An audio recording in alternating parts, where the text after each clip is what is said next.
اعوذ باللہ من الشیطان الرجیم۔ آج ہمارے اس دن کی جو کارروائی ہے اس کا آخری پروگرام ہوگا یہ سوال و جواب کا۔ تو میں بھائیوں اور بہنوں سے درخواست کرتا ہوں کہ آپ کے ذہن میں اگر کوئی سوال ہو تو بالکل آپ بڑے کھلے دل سے سوال کریں اور میں انشاءاللہ تعالیٰ کوشش کروں گا آپ کو جواب دوں۔ تو شروع کریں۔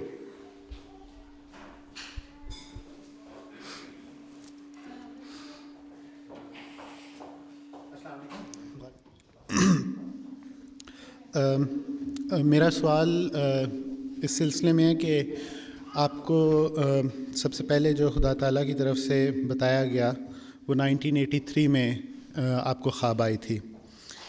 آپ 1983 سے لے کے 1993 تک خاموش رہے۔ آپ نے 1993 میں خلیفہ رابع کو اپنا پہلا خط لکھا۔ اس کے بعد دوبارہ آپ نے خاموشی اختیار کی۔ 2002 تک آپ نے اپنا دعویٰ عوام کے سامنے نہیں رکھا۔ یہ تقریباً 19 سال کا عرصہ بنتا ہے 1983 سے لے کے 2002 تک۔ آپ نے پہلے فرمایا تھا کہ اس دوران آپ اپنے آپ کو یہ یقین دلاتے رہے اور خدا تعالیٰ کے بیسکلی کی طرف سے آپ کو بار بار انسٹرکشنز تھی کہ آپ عوام کے سامنے اپنا دعویٰ پیش کریں، لیکن آپ نے ایک طرح سے یہ برڈن اٹھانے سے اپنے آپ کو اپنا تیار نہیں پایا اس دوران اور ریلکٹنٹ رہے تھرو آؤٹ۔ لیکن ایونچولی جب خدا تعالیٰ کی طرف سے بہت فورسفلی آپ کو بتایا گیا تو آپ نے اپنا دعویٰ عوام کے سامنے پیش کیا۔ سوال میرا یہ ہے کہ 19 سال کا عرصہ آپ کو لگا ایک طرح سے اپنے آپ کو یہ یقین دلاتے ہوئے یا اپنے آپ کو اتنی طاقت دیتے ہوئے کہ آپ عوام کے سامنے اپنا نظریہ پیش کر سکیں، اپنا دعویٰ پیش کر سکیں، تو عوام سے آپ کیا ایکسپیکٹ کرتے ہیں؟ عام لوگوں سے کیا ایکسپیکٹ کرتے ہیں؟ آپ کا تو ڈائریکٹ تعلق خدا تعالیٰ سے تھا، خدا تعالیٰ آپ کو انسٹرکشنز دے رہا تھا۔ مطلب میرے جیسے احمدی جن کو خدا تعالیٰ سے ڈائریکٹ انسٹرکشن نہیں مل رہی، وہ تو ہماری کمزوری ہے، لیکن جب تک نہیں مل رہی اس وقت تک 19 سالہ عرصہ کے مقابلے پہ ہمیں کتنی دیر آپ سمجھتے ہیں کہ انتظار کرنا پڑے گا؟ شکریہ۔ آپ کا سوال بڑا امپورٹنٹ ہے اور بہت اچھا ہے، اور اس میں آپ کو بھی اور دوسرے لوگوں کو بھی میں اب جب جواب دوں گا کافی معلومات ملیں گی۔ پہلی چیز تو یہ یاد رکھیں کہ جو جماعت احمدیہ ہے اس کا بانی حکومتی نبی تھا، اور اس کے بعد جو سلسلہ خلافت، سلسلہ امامت شروع ہے۔ آپ کی رحلت کے بعد ہر حال میں ایک خلیفہ موجود رہا ہے، اور حضور علیہ السلام نے فرمایا تھا، غالباً لیکچر لاہور میں یہ بات انہوں نے فرمائی تھی کہ میرے بعد میری ذلیت میں امام بھی ہوں گے اور مسیح بھی۔ اور یہ مسیح کون ہے؟ مسیح وہی ہے کہ 20 فروری 1886 کی الہامی پیشگی میں جس بندے کا ذکر ہے ذکی غلام کا، وہی مسیح ہے۔ اب ظاہر ہے کہ آپ علیہ السلام کی رحلت کے بعد وہ امامت تو شروع ہو گئی، تو اسی امامت کے دوران میں اس مسیح نے بھی ظاہر ہونا تھا۔ تو میری جیسا آدمی آپ اور ہم ایک ہی ہیں، کیونکہ ہم حضور علیہ السلام کی جو نسل ہے اس سے باہر کے لوگ ہیں۔ ہم اس کی روحانی ضروریت میں شامل ہیں، ان کی جسمانی ضروریت میں نہیں ہیں، ہم شامل ہیں۔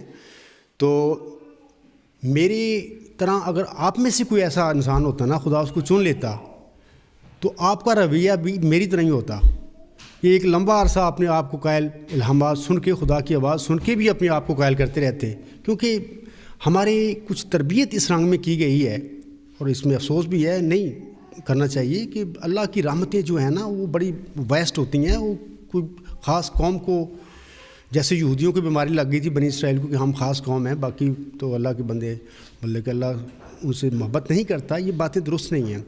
تو لیکن چونکہ تربیت اس رنگ سے ہماری کی گئی ہے، پیشگوئی مسلم موعود میں بھی آپ لوگ جانتے ہیں کہ کیسا اس کا ہوا، اور پھر دعویٰ کرنے کے بعد کس طریقے سے یوم مسلم موعود منا کر لوگوں کے ذہن میں ایک چیز بٹھا دی گئی۔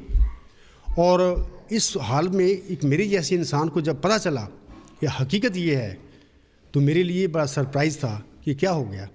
اور جس قسم کا یہ نظام ہمارے اسٹیبلش ہو چکا ہے یا کیا گیا ہے، اس کی غرض و غایت بھی یہ ہے کہ وہ جو دعویٰ ہے جو بھی ہو گیا ہے اس کو ہم نے پختہ اور دائمی رکھنا ہے۔ حالانکہ یہ بات بھی غلط ہے نہیں ہونا چاہیے کہ غلط دعویٰ ہے، وہ پختہ اس کو سوال ہی پیدا نہیں ہوتا، اس کو رہنا چاہیے. باقی اتنا عرصہ میں نے کیوں لگایا، یہاں پر یہ بھی سوال ہوتا ہے کہ کیا مجھے یقین نہیں ہوا تھا؟ میں تو جس دن سجدے میں گیا تھا عبدالغفار کچھ اور تھا، وہ منٹ تھے کچھ.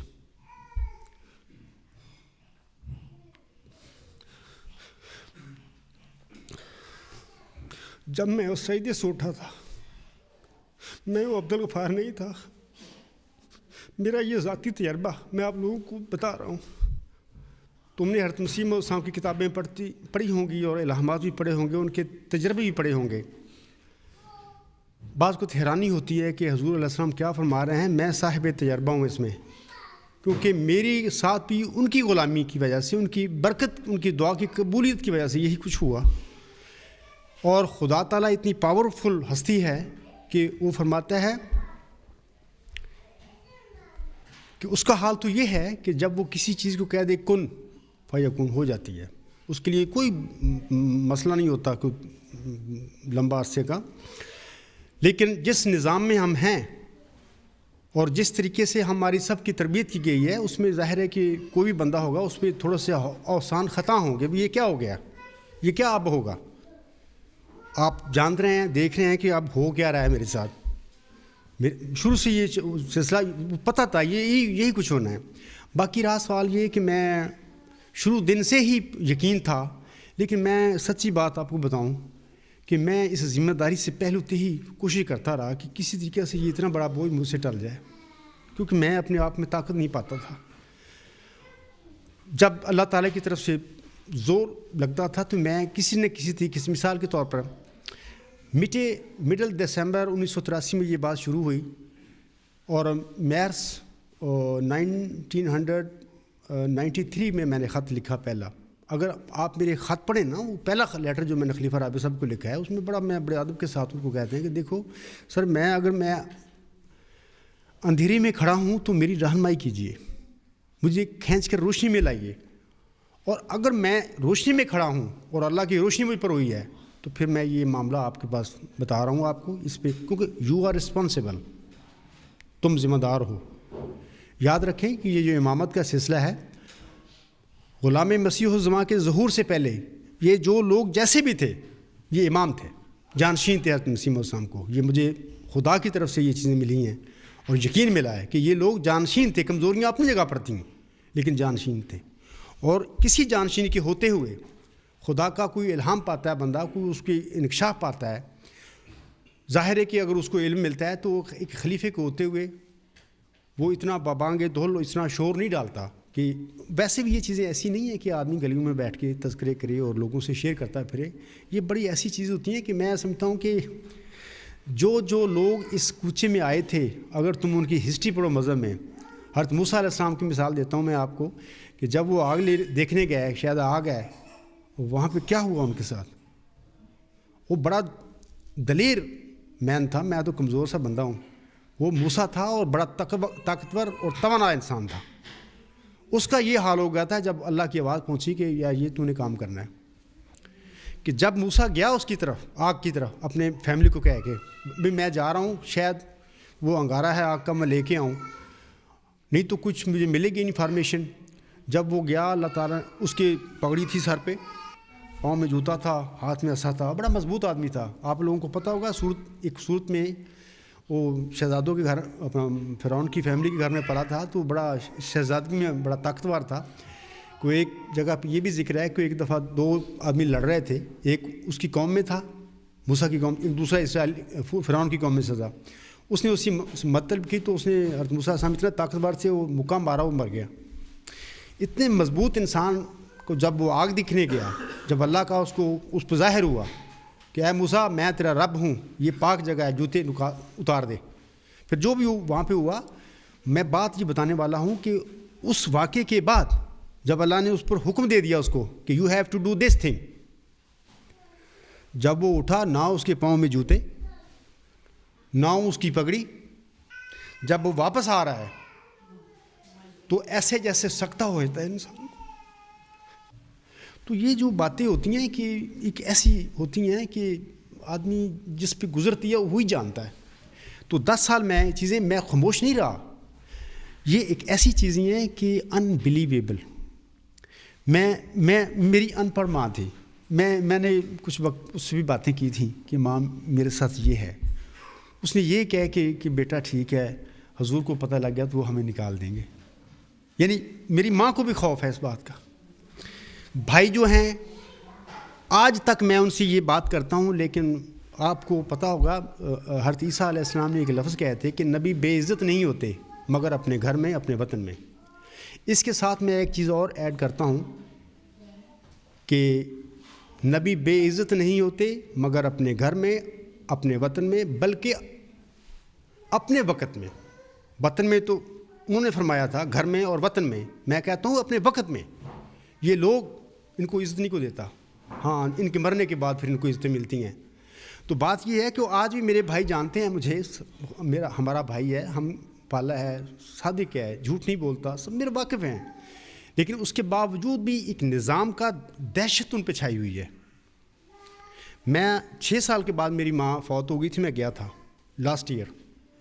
اتنے ڈرتے ہیں, ڈرے ہوئے ہیں کہ میری جس کمرے میں ماں میں چھوڑ کے آیا تھا 2002 میں گیا تھا, 2003 میں لاسٹ ٹائم میں ماں کو ملا تھا, 2004 میں وہ فوت ہو گئی 11 جولائی کو. میں گیا تھا تو میری ماں نہیں تھی وہاں پہ. 6 سال کے بعد میں گیا, میں بھائیوں کو ملا ہوں جا کے, دوسرے گھروں میں وہ چلے گئے, گھر چھوڑ کے چلے گئے. کس لیے؟ یہ نہیں کہ وہ میرے سے نفرت کرتے تھے, وہ کہتے تھے کہ ہم کسی مصیبت میں نہ پھنسیں. میں ملتا رہا ہوں ان کو جب تک میں رہا ہوں 18-19 دن.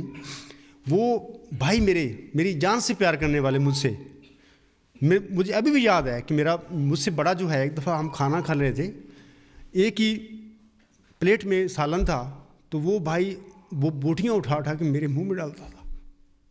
میں چھوٹا تھا, میں لاسٹ ایئر گیا ہوں, تو وہ میرے دونوں بھائی مجھے اس گھر میں ملنے کے لیے نہیں آئے.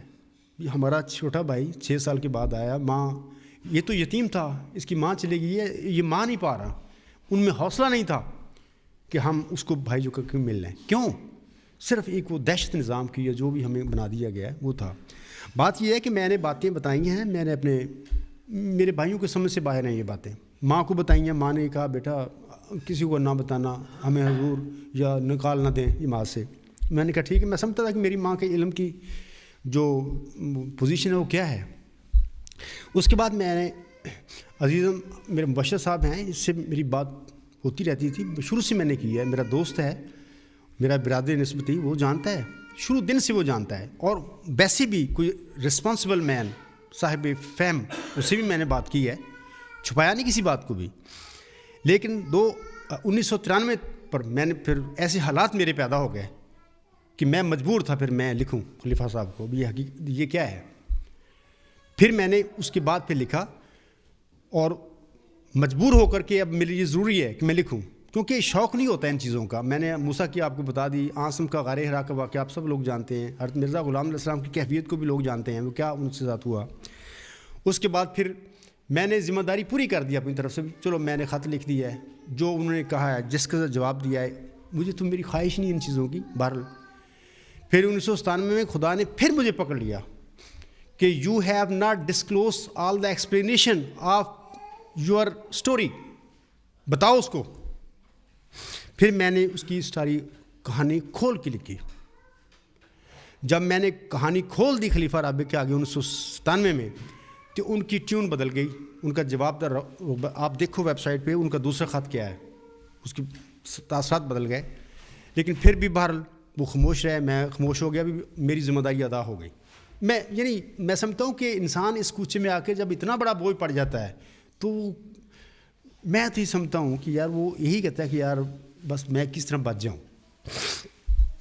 اس کے بعد پھر میں سمجھاتا رہا کہ میری ذمہ داری پوری ہو گئی, لیکن ذمہ داری پوری نہیں تھی. پھر 2001 میں آ کر پھر اس خدا نے مجھے کہا کہ اب تم اعلان کر دو کہ خلیفہ ثانی اگر اپنے دعوے میں غلط تھے, کیسے کیوں غلط تھے, بولو, ان کو لکھو, اور اگر تم سچے ہو تو اس کی وجوہات کیا ہیں.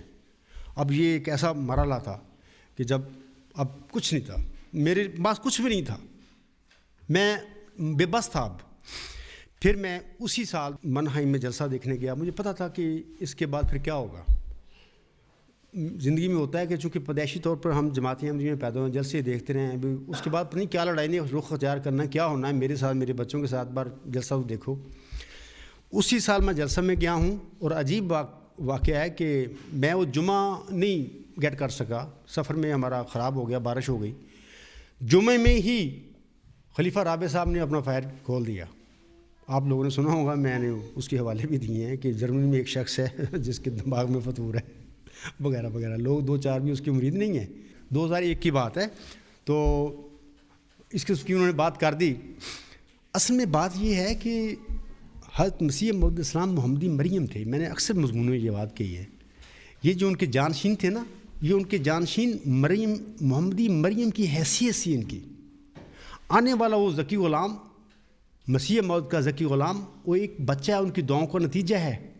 ایسے ہی جیسے پہلی موسوی مریم کی جسم پیٹ سے وہ بچہ پیدا ہوا تھا.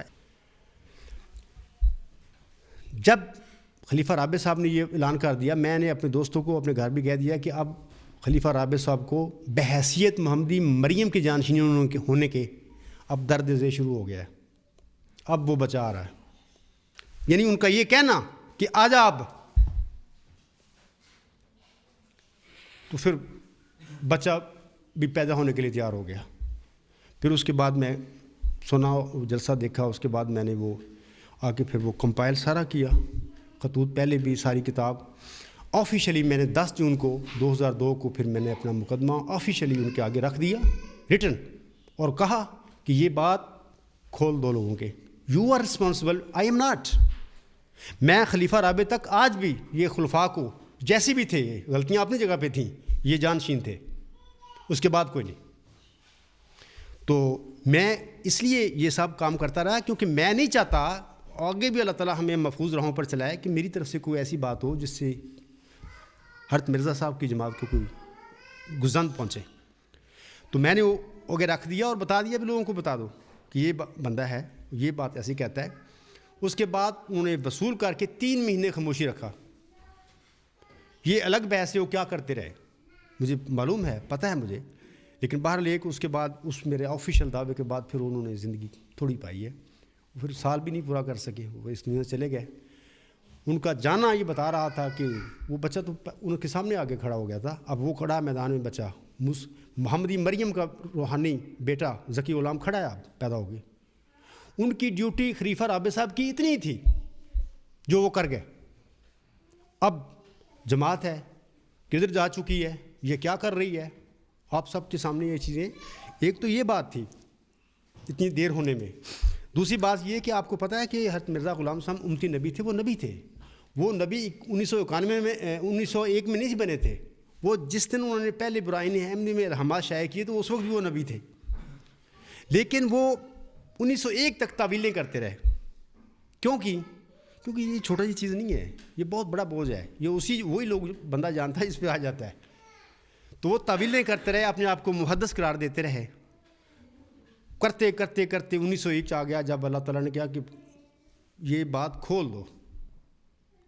اور ان کو پتہ تھا جب میں نے یہ کہنا یہ بات عالم اسلام میں کیا ہونا ہے، پھر میرے ساتھ کیا ہونا ہے، یہ میرے پیروکاروں کے ساتھ کیا ہونا ہے.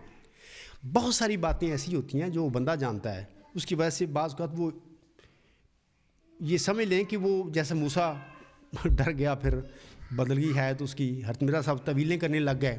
حالانکہ بہت مضبوط اعصاب کے اور بہت برگزیدہ انسان تھے اس وقت کے عالم اسلام میں، لیکن اس کے باوجود ان کی یہ حالت تھی کہ طویلیں کرنے شروع ہو گئے. لیکن جب اللہ نے کہا بھی کھول دو تو انہوں نے کہا کہ بابانگ بلند، ایک غلطی کا ازالہ میں انہوں نے لکھا کہ میں امتی نبی ہوں. تو ایسی کوئی بات نہیں. یہ ایسے معاملات میرے ساتھ بھی تھے. اور حضرت مرزا صاحب کے ٹائم کو امت کا کوئی خلیفہ نہیں تھا، امت آزاد تھی لیکن بغیر امام کے تھی، وہ خود امام تھے. لیکن میرے ہوتے یہ ایک امامت کا سلسلہ تھا. اور حضرت مرزا صاحب کے وہ غلطیاں اس کی بحث نہیں اب ہوئے، وہ تھے. اس امامت نے بھی اس آنے والے مسئلے نے آنے والے مسیح نے کھڑا ہونا تھا. تو اس کے لیے یہ کچھ معاملات تھے اس کے لیے کہ جس کی وجہ سے وہ اچانک آ کے یہ باتیں گلیوں میں یا لوگوں کو شروع کر، یہ بہت بڑا مسئلہ جماعت میں پڑ جاتا. اس لیے میرا خاموش رہنا اور بڑے اللہ تعالیٰ سے ادب سے ایسا ایسا یہ باتیں آگے بیان کرنا، تو یہ میری سمجھ لو کہ ایک ایسا بندہ تھا کہ اس کی ضرورت تھی. کہ جب وہ معاملے سارے ختم ہو گئے تو پھر خدا نے کھینچ کے پکڑ کے کھڑا کر دیا، اب میں کیا کروں. تو یہ بات ہے. تو مطلب مقصد میرا کہنے کا یہ چیزیں ایسی ہوتی ہیں کہ بندے کو ہلا دیتی ہیں. صادق پر کوئی بات نہیں ہوتی، وہ صادق ہوتا ہے، اس کو ان چیزوں کو ڈر نہیں ہوتا. لیکن طریقے سے دیر لگ جانا ایک بات کو بتاتے ہوئے، اپنے اپنے بندوں کے حالات ہوتے ہیں. حضرت مرزا صاحب کے اپنے حالات تھے، عاصم کے اپنے تھے، موسیٰ کے اپنے تھے، عیسیٰ کے اپنے تھے. اگر تم انجیل پڑھو، چارے انجیلیں پڑھ لو جو باقی، تو اس میں کسی جگہ پہ بھی تم مسیح عیسیٰ کو بانگ بلند اس طرح دعویٰ کرتے نہیں دیکھو گے جیسے میں دعویٰ کر کے کھڑا ہوں جماعت میں. وہ اشارے کے نام میں باتیں کرتے ہیں، بلکہ وہ کہنے کو بھی تیار نہیں کہ میں مسیح ہوں. جو لوگ کہتے تھے کہ کیا تو مسیح ہے، وہ کہتا ہے کہ آپ نے کہہ دیا ہے. یہ چھوٹی بات نہیں، بلکہ کہ مسیح نے ثابت نہیں ہے کہ اس نے وہ دعا اپنی زبان سے کیا. پھر لوگوں نے کہا کہ آپ مسیح آنے والے، وہ کہتا تھا کہ ہاں آپ نے کہہ دیا. اس لیے الحمدللہ ثم الحمدللہ اللہ تعالیٰ نے مجھے حضرت مرزا صاحب کی دعا کی قبولیت نتیجے میں بڑی طاقت بخشی ہے، اور میں کھڑا ہو کے باتیں کر رہا ہوں. تو یہ جھوٹا آدمی نہیں کر سکتا اس قسم کی باتیں. اور یہ دیری کی یہی وجہ تھی کہ ہر سخن وقت و ہر نقطہ مقام دارد، ہر ایک چیز کا وقت ہوتا ہے، اور وہ کام جو ہونا ہوتا ہے اپنے وقت پہ ہوتا ہے. تو یہی میں سمجھتا ہوں یہ وقت تھا. اور آپ کو پتہ ہے کہ جب 10 جون میں نے اپنا مقدمہ آفیشلی بھیجا ان کے، تو ان کا وہ ٹائم پیریڈ ختم ہو گیا تھا. پھر وہ چلے گئے. اس کے بعد یہ ہے، لیکن یہ ان کی ضد ہے جو کر رہے ہیں. میں سمجھتا ہوں کہ اس کو مسئلے کا حل کر لیا جائے، اس کے بیٹھ کے لوگ بیٹھ کے دیکھیں سچ کیا ہے، جھوٹ کیا ہے، دودھ کیا ہے، پانی کیا ہے، پتہ لگ جائے گا. تو میں سمجھتا ہوں کافی ٹائم لے لیا میں نے جواب میں. کوئی اور سوال؟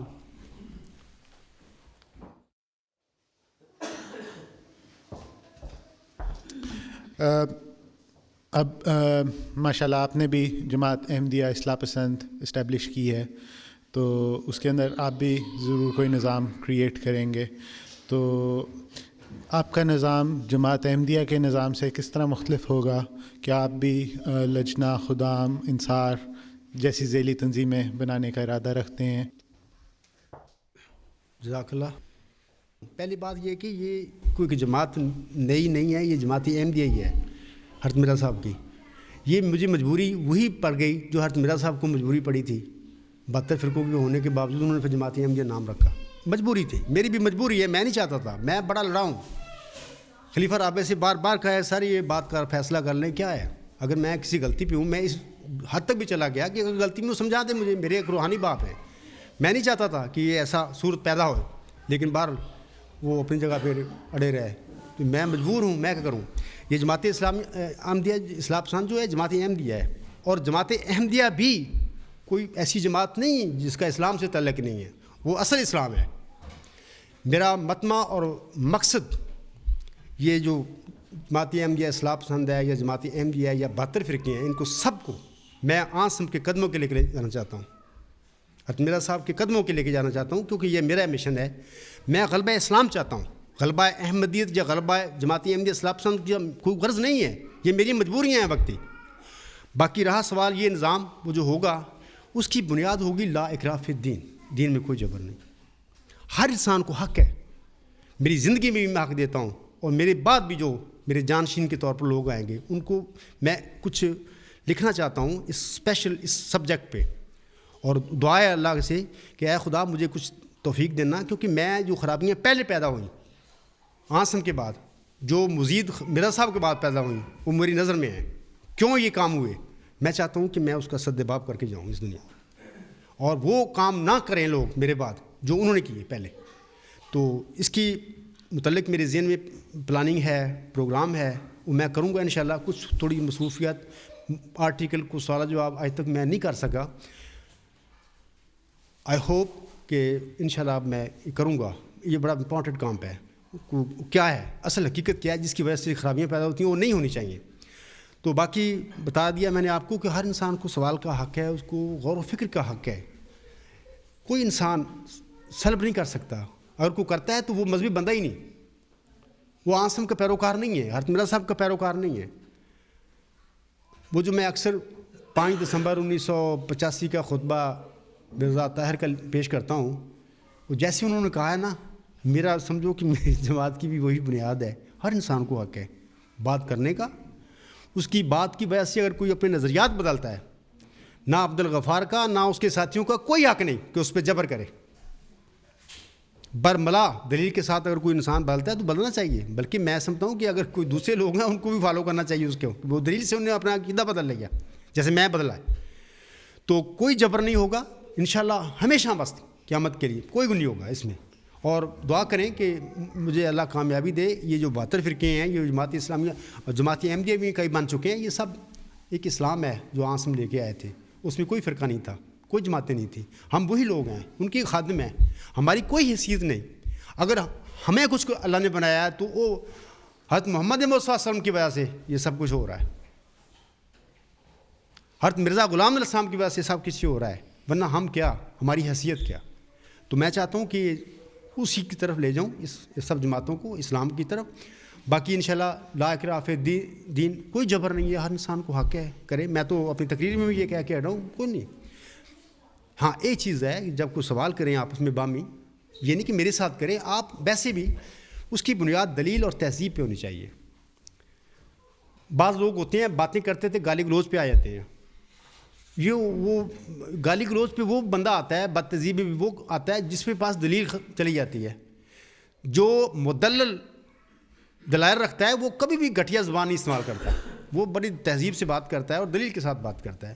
تو میں ایڈوائز کروں گا آپ سب کو، اور اپنے جتنے بھی ہیں میرے ساتھی یا دوسری انسانوں میں بھی چاہیے، یہ گفت و شنید ہونی چاہیے. اس سے نالج ایڈوانس کرتا ہے، لیکن یہ دلائل اور تہذیب میں ہونی چاہیے. اس میں گالی گلوچ مقصد نہیں ہونا چاہیے.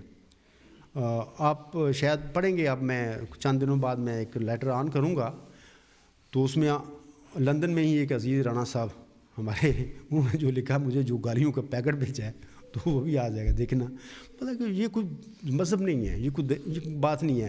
میں انشاءاللہ میرے بعد میرے پیروکار اور میرے جانشین جتنے بھی آئیں گے، میں چاہتا ہوں کہ لکھ کے دے کے جاؤں کچھ نصیحتیں کہ ان سے آگے پیچھے نہیں تم نے ہونا. وہ نصیحتیں کیا ہوں گی؟ قرآن پاک کی تعلیم کی روشنی میں لکھوں گا. حضرت مرزا غلام السلام کی تعلیم اور الہام جو ہے، کلام اور الہام کی روشنی میں لکھوں گا. مقصد میرا یہ ہے کہ جو پہلے خرابیاں ہوئیں آئندہ نہ ہوں.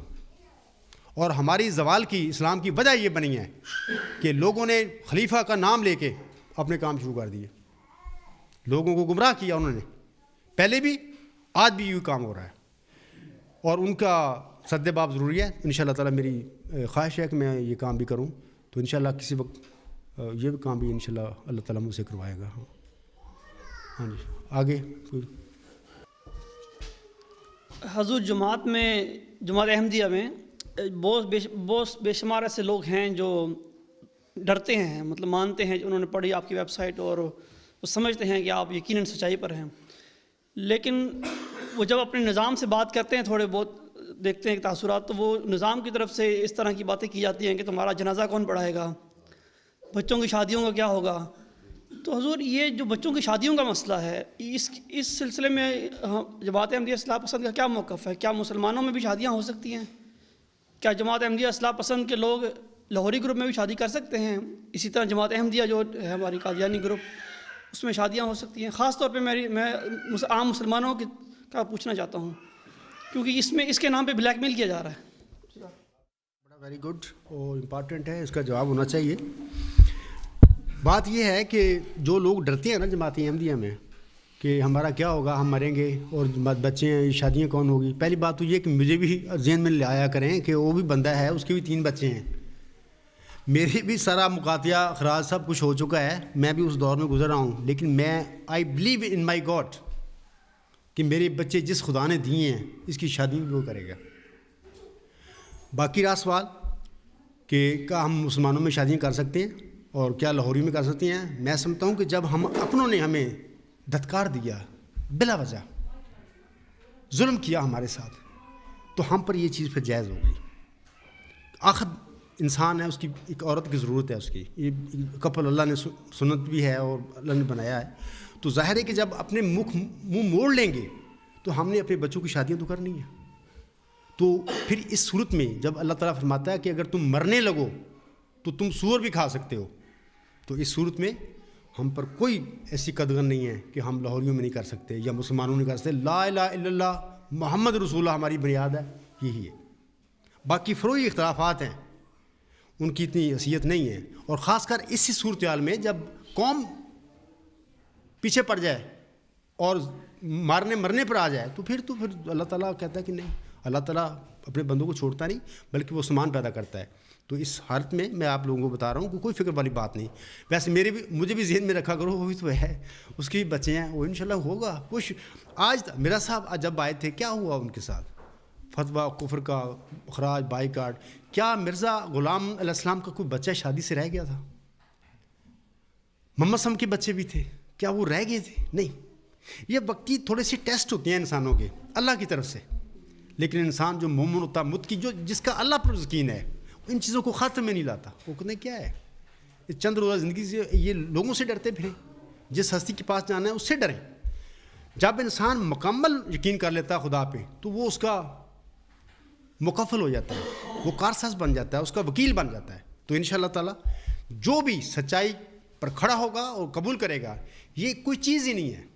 نہ اس کا لاش ضائع ہوگی, اس کا جنازہ بھی نیک انسان پڑھیں گے. اور کوئی ایسا نہیں بندہ ہوگا تو اللہ کے فرشتے پڑھ دیتے ہیں. حضرت مرزا غلام صاحب کے ایسے فتوے بھی موجود ہیں تحریر میں. تو اس کے اگر بچے ہیں تو بچے بھی انشاءاللہ اللہ تعالیٰ اسپیشل ان کے لیے سامان پیدا کرے گا, کیونکہ اللہ تعالیٰ جانتا ہے کہ میرے اس بندے کے ساتھ کیا زیادتی ہو گئی ہے. تو جس نے بچے دیے ہیں تو کیا ان کا وہ سامان پیدا نہیں کرے گا؟ انشاءاللہ کرے گا. تو یہ کوئی گھبرانے والی بات نہیں, بلکہ یہ ہے کہ اپنے ایمان اور یقین میں اضافہ کریں.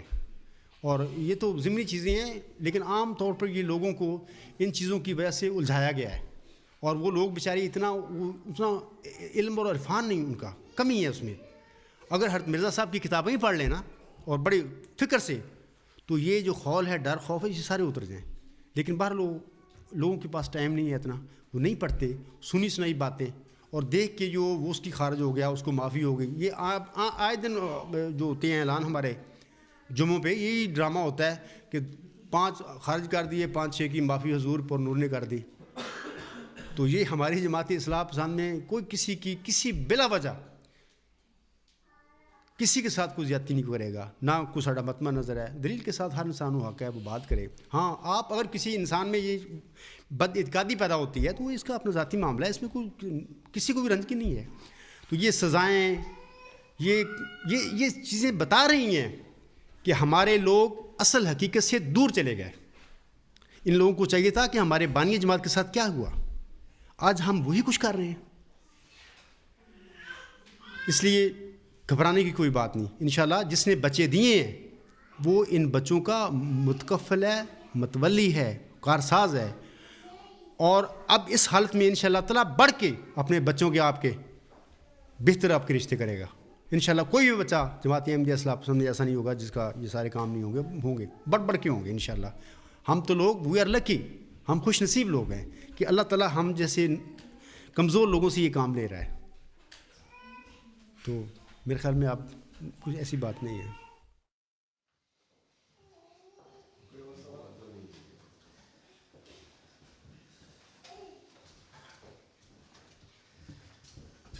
السلام علیکم حضور.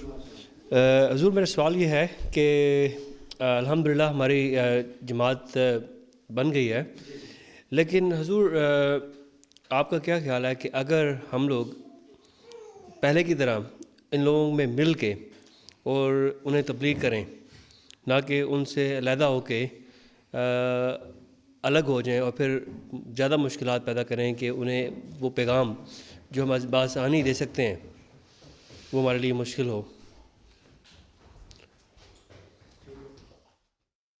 یہ آپ کی بات ٹھیک ہے, مل کے ان کو تبلیغ کرنی چاہیے, لیکن ایک چیز کا ذہن میں خیال رکھے کہ ہم نے جھوٹ نہیں بولنا, سیدھی ٹو دا پوائنٹ بات.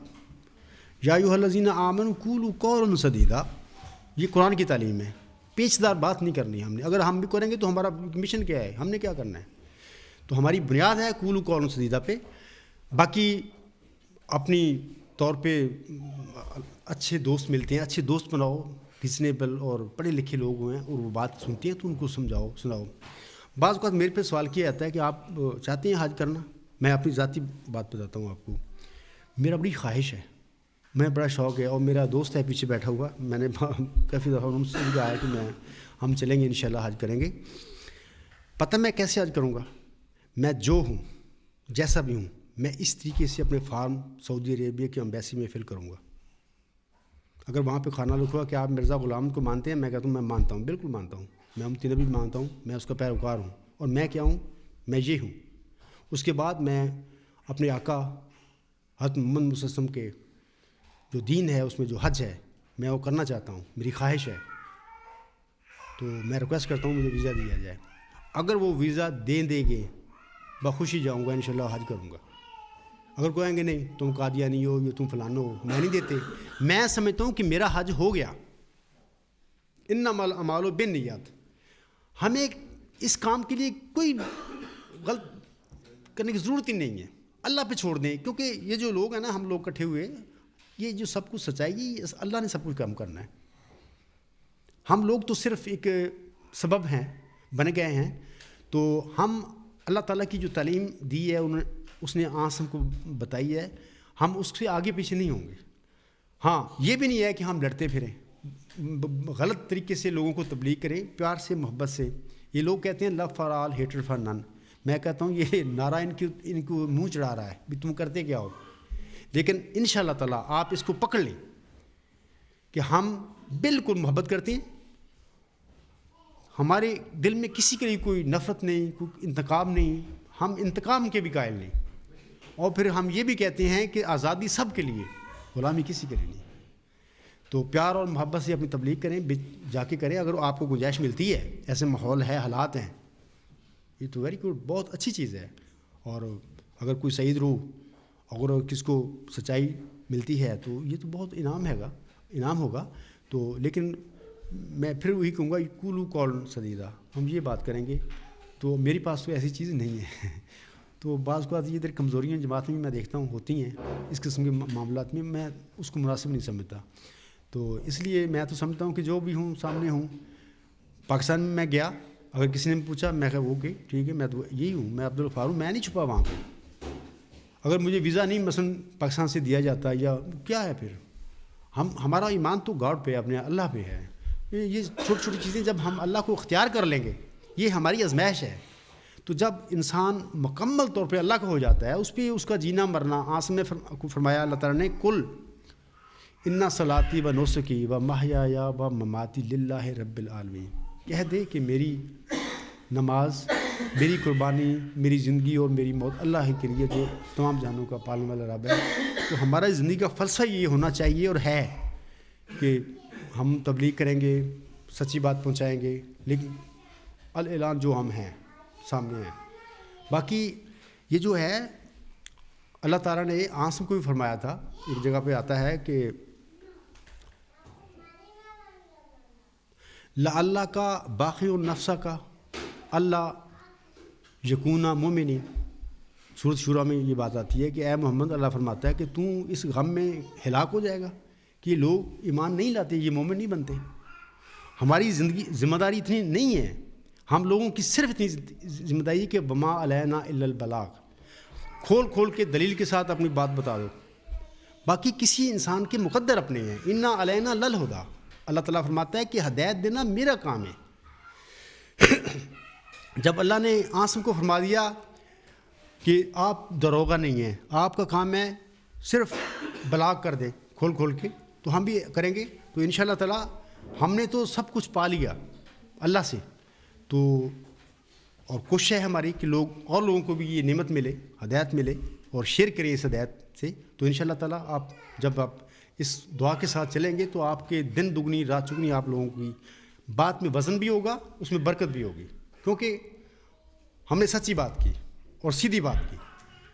تو انشاءاللہ تعالیٰ اپنی محنت جاری رکھیں, اللہ تعالیٰ آپ کو پھل دے گا ان چیزوں کے.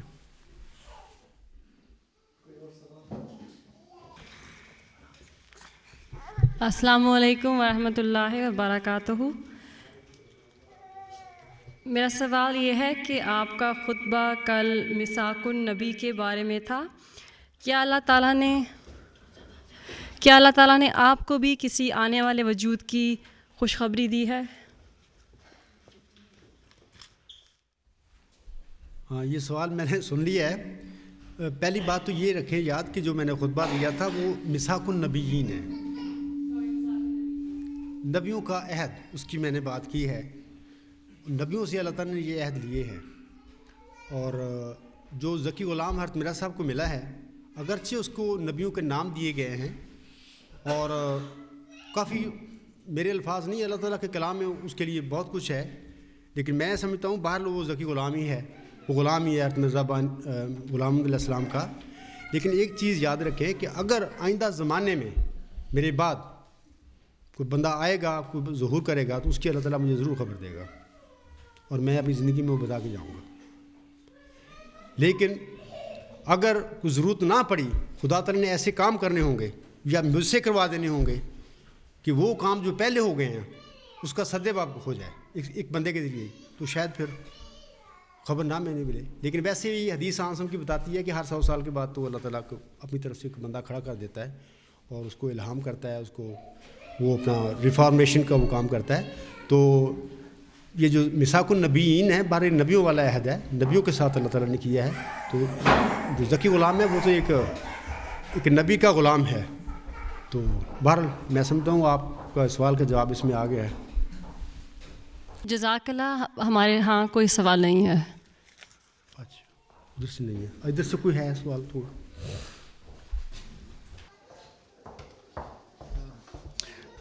میرا سوال اس رنگ میں ہے کہ حضرت مسیح موعود علیہ السلام نے جب دعویٰ کیا تھا تو دعویٰ سے پہلے انہوں نے براہین احمدیہ جیسی کتاب لکھی تھی, اور اس کے اندر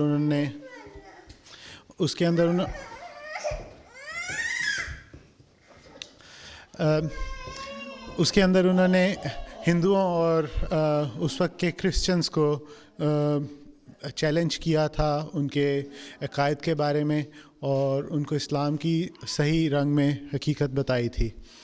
اسی طرح اگر آپ باقی انبیاء کی اور مجددین کی اور خلفاء کی اگزامپل لیں, جو اسلامی خلفاء ہیں, انہوں نے اپنی امامت سے پہلے اسلام کی بہت خدمت کی ہے. تو آپ کچھ روشنی ڈالیں گے, آپ نے اپنے دعویٰ سے پہلے اسلام کی کیا خدمت کی ہے؟ میں جب سے پہلے تو میں پاکستان میں اسٹوڈنٹ رہا ہوں. دوران اسٹوڈنٹ مجھے موقع ملتا رہا ہے کہ میں اپنا جو میرا فیملی, ہم لوگ کسان ذمہ دار ٹائپ لوگ ہیں, وہ میں بھی اپنے بھائیوں کے ساتھ کرتا رہا ہوں. فل ٹائم بھی کیا ہے کام, یہ جزوی وقتی بھی کیا ہے, اور باقی اسٹڈی کرتا رہا ہوں.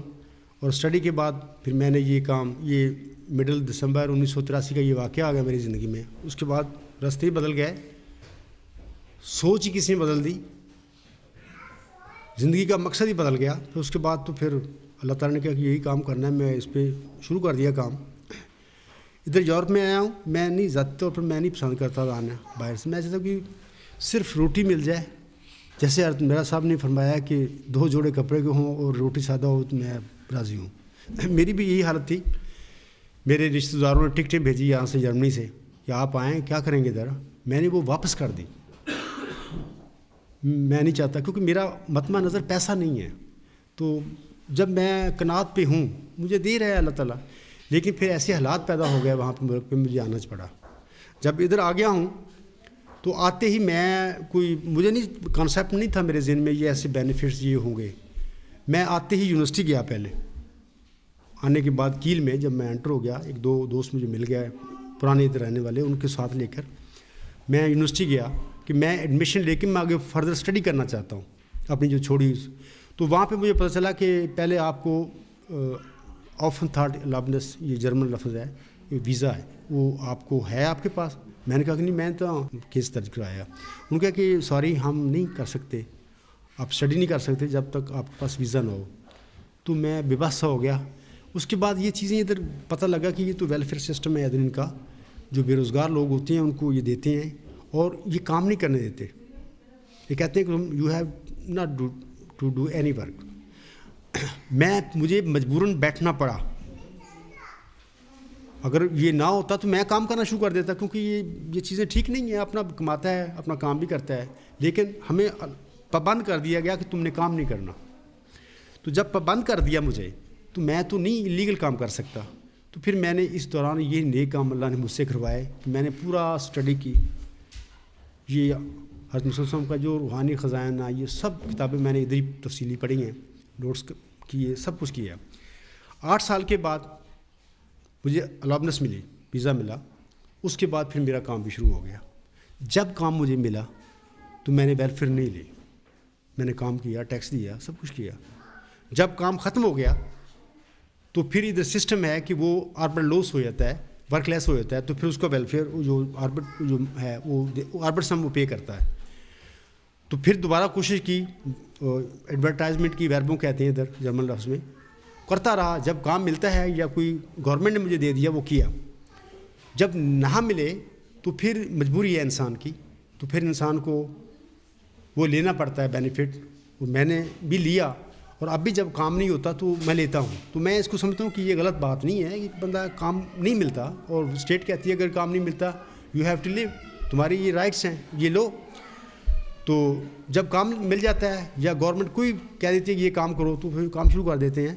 باقی میں نے حساب لگایا اپنے کام کا, اور میرا جتنی حد مرزا غلام صاحب کی مدت بنتی ہے نا ملازمت کی, راؤنڈ اباؤٹ میرا بھی اتنا ہی کام ہے. آفیشلی جب میں حساب لگاتا ہوں, جو ادھر میں نے جرمنی میں کام کیا ہے, تو ان کا دورانیہ بھی اتنا ہی بنتا ہے. تو باقی اس کے بعد پھر میرا صاحب نے کیا کام کیا, کام تو ان کا یہی تھا جو اللہ نے ان کو نصیب کیا, یا وہ اس پہ چلے, اس پہ مورچے پہ بیٹھ کے. تو میں بھی اسی مشن پہ بیٹھا ہوا ہوں. لیکن اس کے باوجود جس ملک میں ہوں, جب مجھے اس ملک کے وہ لوگ جو ہمیں ویلفیئر میں سروائیو کرنے کے لیے دیتے ہیں, وہ کہتے ہیں کہ عبدالغفار یہ کام آپ نے کرنا ہے, تو میں اسی دن سے وہ شروع کر دیتا ہوں. تو باقی اصل کام جو ہے میں سمجھتا ہوں کہ یہ کام ہے اصل جو اللہ نے میرے ذمہ لگا دیا, تو وہ میں کر رہا ہوں. باقی حکومتی لا کے مطابق وہ کام بھی کرنا میں ضروری سمجھتا ہوں, ان کا بھی میں اوبے کرتا ہوں. تو دیکھیں کیا ہوتا ہے آگے. پھر سلسلہ یہ شروع ہے, اس وقت جا رہا ہوں اس میں. آگے کوئی سوال؟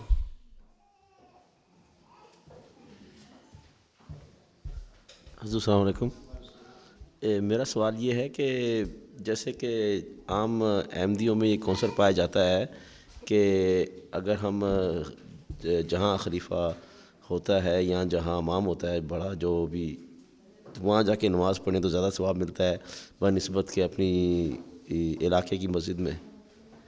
تو یہ کیا کنسرٹ ٹھیک ہے, ایسا کیا واقعی ثواب ملتا ہے؟ اس لیے میں عرض کروں گا کہ کوشش کیا کرو کہ نماز باجماعت پڑھو, کوشش ہونی چاہیے. جماعت چھوٹی ہو بڑی ہو, یہ کوئی ایسی بات نہیں.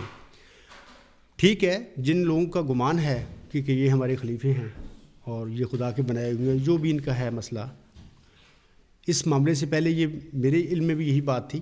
تو اگر کوئی آپ کو موقع ملتا ہے, آپ وہاں پہ نماز پڑھتے ہیں ان کے اپنے اعتقاد کے مطابق, تو اس میں ٹھیک ہے, اچھی بات ہے. ایک برگزیدہ انسان تم نے سمجھا, اس پہ ہاتھ کو بیعت کی اور اس کے بعد پڑھنے, تو ظاہر ہے کہ اس کا ثواب آپ کو ملے گا آپ کے ایمان کے مطابق. ویسے جو نماز ہے نا, یہ جماعت کے ساتھ اس کا ثواب مل جاتا ہے. جماعت چھوٹی ہے بڑی ہے, اس میں تو کوئی ایسی بات نہیں. عاصم سے ثابت ہے کہ لڑائیاں ہوتی رہیں, چھوٹی لیول پہ بھی بڑی لیول پہ بھی جماعتیں ہوتی ہیں. عاصم کے ساتھ بھی نماز پڑھتے تھے لوگ, اللہ تعالیٰ بھی پڑھتے تھے.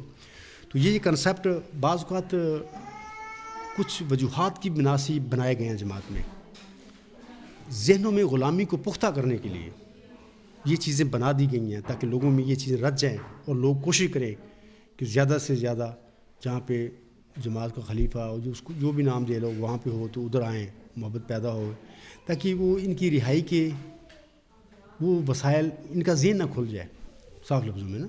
تو باقی میں آپ کو کہتا ہوں کہ جماعت کے ساتھ نماز بے شک آپ گھر میں پڑھتے ہیں, آپ اپنے محلے کی مسجد میں پڑھتے ہیں, آپ جا کے بہت بڑی عالی شان جامعہ مسجد میں پڑھتے ہیں, وہ جماعت کے ساتھ آپ کی نماز ہو گئی, آپ کو ثواب مل گیا. عام نماز کا ثواب اور جماعت کا 27 گنا ہوتا ہے. جماعت آپ کے گھر میں ہو گئی, آپ کے محلے کی مسجد میں ہو گئی, جامعہ مسجد میں ہو گئی, دیر از نو کنسرن, آپ کو ثواب مل گیا میری فہم کے مطابق, کیونکہ آپ نے جماعت میں اللہ تعالیٰ کی وہ فرائض پورے کر دیے.